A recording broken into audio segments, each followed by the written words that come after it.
Okay, well, I've got my All-Star System 7 here, and I've got the regular pad on this side, and then on this side, you can see where I opened it up, and the pad that was in there, interestingly enough, there's about a 1/4 inch closed cell foam that's in there, and then on top of that were 4 layers of the same fabric or mesh fabric that is on the actual outside of the pad. So that's what they used to give some extra cushion, which of course also makes it quite a bit thicker. So over here I have the ShockTech foam, the Air2Gel, which is represented here by these 3, and then the gel, actual gel, the high impact gel. So I've got 1/8 of an inch, which in my opinion is going to be way too thin for a chest protector. 1/4 inch, which could be doable under certain circumstances, and then 3/8 of an inch, which again, depending on how the padding is mounted to the All-Star System 7, could be a good way to go. Just in feeling the gel compared to the Air2Gel, the gel is, I can see how it would provide better impact protection. There's no doubt. I can really, punch this, and I've done this, in my hand or other ways as well, just to feel the impact versus the impact felt by the Air2Gel.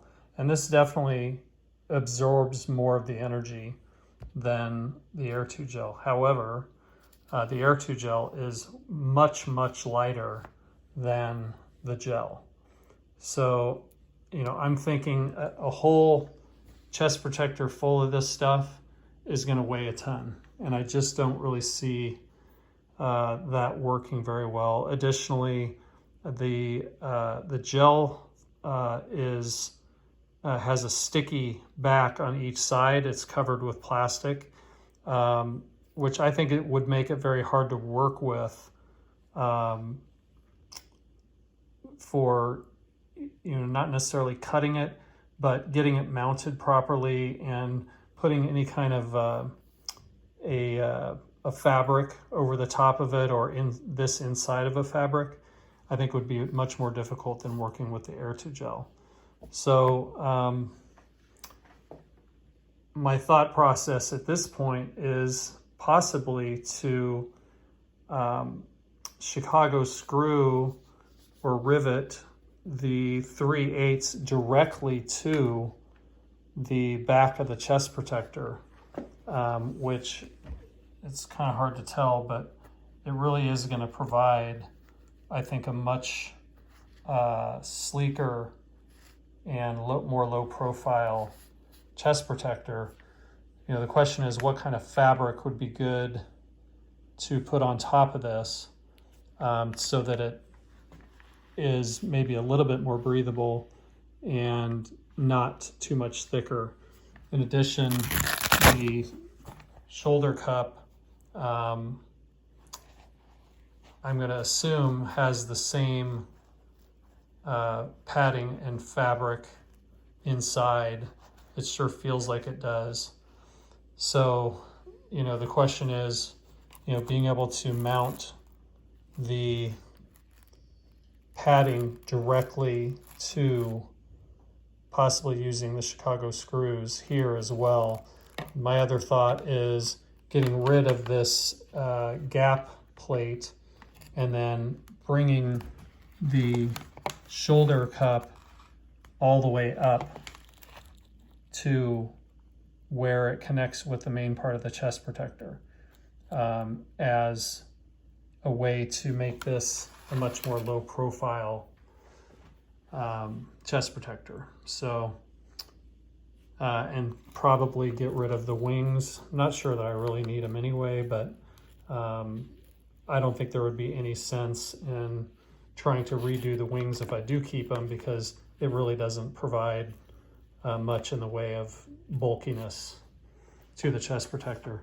The other thing that I would like to do is either use some sort of a heat gun or a hair dryer to try to mold this better to my body. And when this is connected, when the harness is connected and it's on, this really sticks out. So again, trying to either mold this in some way or maybe put another Chicago screw right here so maybe it will not poke out so much. So the other thing is trying to figure out the right size Chicago screws. I think these are considered like M5. I actually purchased some M4 and they're definitely too small. And then I think I would need different lengths depending on where it's connected, because for instance, in some areas, or at least in a couple of areas, this is going through 2 plates plus the fabric underneath, and then potentially plus the padding. Could need something quite a bit longer than, you know, maybe one that just goes right through a single plate and the padding and the fabric. So anyway, those are my current thoughts. Love to hear what you guys think. Appreciate any thoughts that you have. Thanks.